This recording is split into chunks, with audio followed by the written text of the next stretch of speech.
শিক্ষক নিয়োগ দুর্নীতি মামলায় গ্রেপ্তার কৌশিক ঘোষ, তার পরিচয়টা কি, কর্মকাণ্ডই বা কি তার, সেটা জেনে রাখা খুবই ভীষণ প্রয়োজন। আপনিও জেনে রাখুন, দেখতে থাকুন এই প্রতিবেদন।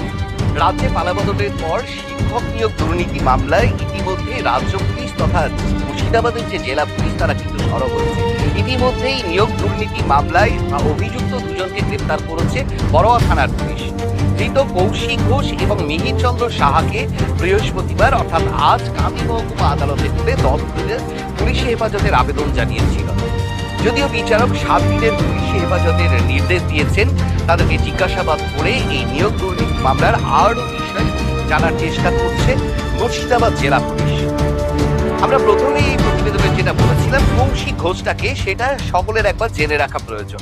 এই কৌশিক ঘোষ হচ্ছে একটা আশ্রমিক শিক্ষায় বড় হয়ে ওঠা এবং পড়াশোনায় ভীষণই ভালো এবং কৃতি ছাত্রের মধ্যে ছিল। সে কিন্তু কেন্দ্রীয় সরকারের চাকরি পেয়েছিল।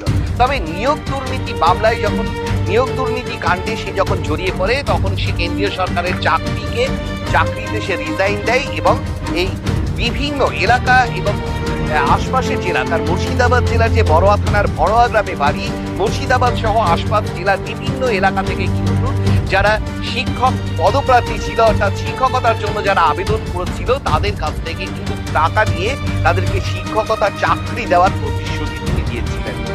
এই কৌশিক ঘোষের পিছনে কারা রয়েছে তাও এখন খতিয়ে দেখছে পুলিশ। তবে 2023 সালের ফেব্রুয়ারি মাসে এই নিয়োগ দুর্নীতি মামলায় উঠে এসেছিল কৌশিক ঘোষের নাম। সেই সময় সিবিআই তাকে গ্রেপ্তার করেছিল। সিবিআই নয়, ইডিরও হেফাজতে ছিল এই কৌশিক ঘোষ। কারণ সিবিআই যখন তাকে গ্রেপ্তার করে, তারপর কিন্তু ইডিও, যেহেতু বিভিন্ন মানি লন্ডারিং একটা কেস ছিল, বিভিন্ন জায়গা থেকে টাকা তুলেছিল, টাকার উৎস খতিয়ে দেখতে সেই সমস্ত টাকা তুলেছিল, কাদেরকে সেই টাকা দেওয়া হয়েছিল, সমস্ত বিষয় দেখতে কিন্তু ইডিও এই কেসে হস্তক্ষেপ করে এবং 2 বছরের কাছাকাছি সময় কৌশিক ঘোষ জেলবন্দি ছিল।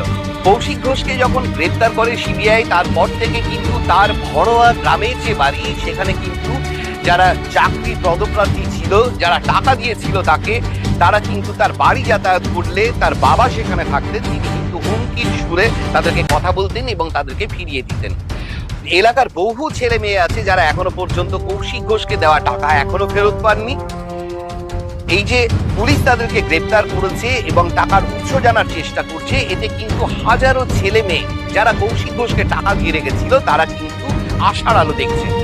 পাশাপাশি যারা যোগ্য প্রার্থী, এই কৌশিক ঘোষ কাকে কাকে এই শিক্ষকতায় বেআইনিভাবে ঢুকিয়েছিল, তার যেমন একটা হদিশ বা তার একটা তথ্য পুলিশ জানার চেষ্টা করছে। পাশাপাশি